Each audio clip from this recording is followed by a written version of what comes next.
Oh my god, this is a disaster. I didn't see this before. It wasn't there until I polished it.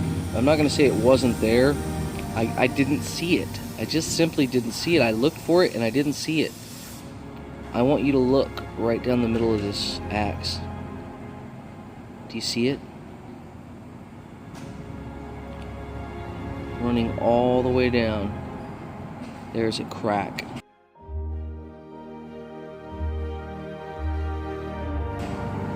It is the full length of the back of this axe. The crack runs all the way down. Just right there. I got some very good news. The crack, turns out, wasn't a crack, it was a weld bead. So they had put a weld bead in there, and it didn't go all the way through. I was able to grind it out. So rather than leave this axe thin there, you'll see right here, see the channel? Rather than leave it thin, I'm going to go ahead and put another bead on there. It's already been welded on once, but I'm going to get full penetration on this weld, and then I'm going to show you how to temper it. We're going to add a little heat to this. And I know what you're thinking. Oh my god, you're going to ruin this thing. Well, we're not. We're going to do a pretty good job, but if we weld this with cold steel on the side of this thing, we're going to end up with a problem. Serious problem. We need to heat this steel up. We want to get it on the underside too.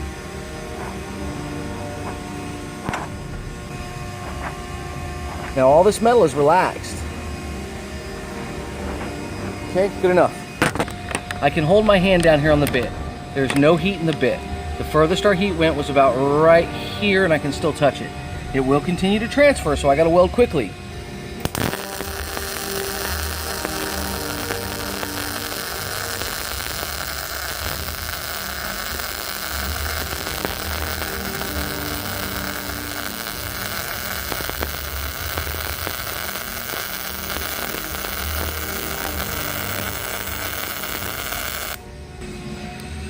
So there's our weld, and there is zero warmth on the bit at all, and we've preheated it. We're gonna let this cool naturally, but I will grind it first while it's still hot, but we're gonna let it cool naturally. Okay, while it was still hot, I went ahead and ground our weld down. So I just thought it was important that you see that I'm holding on to the bit. I'm holding on the bit, no problem. The heat is slowly transferred this direction from the temper line all the way to here. Now, we've just preheated it. This is not tempered, right? So this is still hard. This is kind of differentially hardened at different points. I mean, we haven't quenched it, but if we did, it would be very bad for this axe. We do not want to harden this section of the axe. We want it to be able to flex a little bit. Okay, pattern is back in it. You can never tell it happened.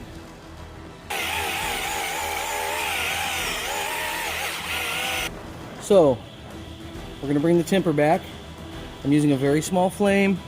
I'm moving it quickly, and I am looking at colors. I'll probably kick up a little more heat. You may not be able to see the colors very well, but I can.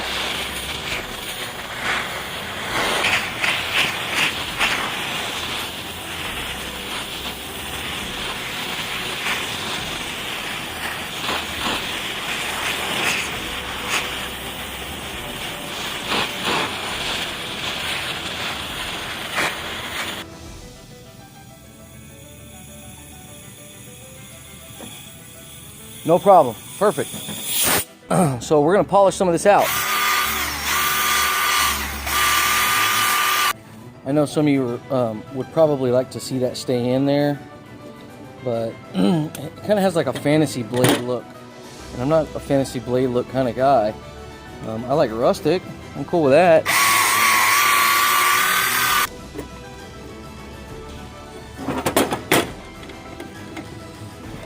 It does look kind of cool.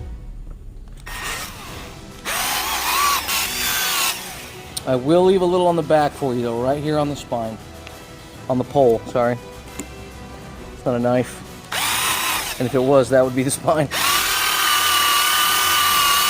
And yeah, I'll leave it on the spine too. Why not? Give it a little color.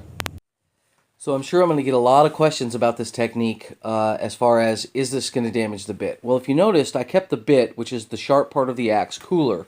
they're differentially hardened, right? So the bit is hard, and the pole, which is where the eye is in the back of the axe, is a more flexible, softer steel. It is not hardened. And what we did was just make sure we kept our heat away from the bit.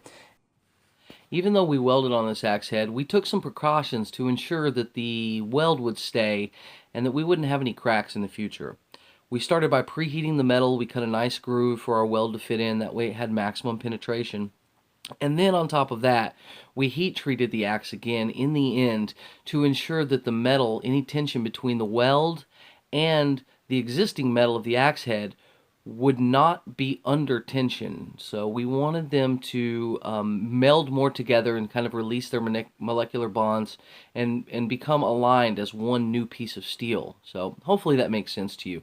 Also, we kept all of the heat away from the bit of this. It never even reached, I would say, 100 degrees. So no problems there. We were well under the tempering temperature of 500 degrees.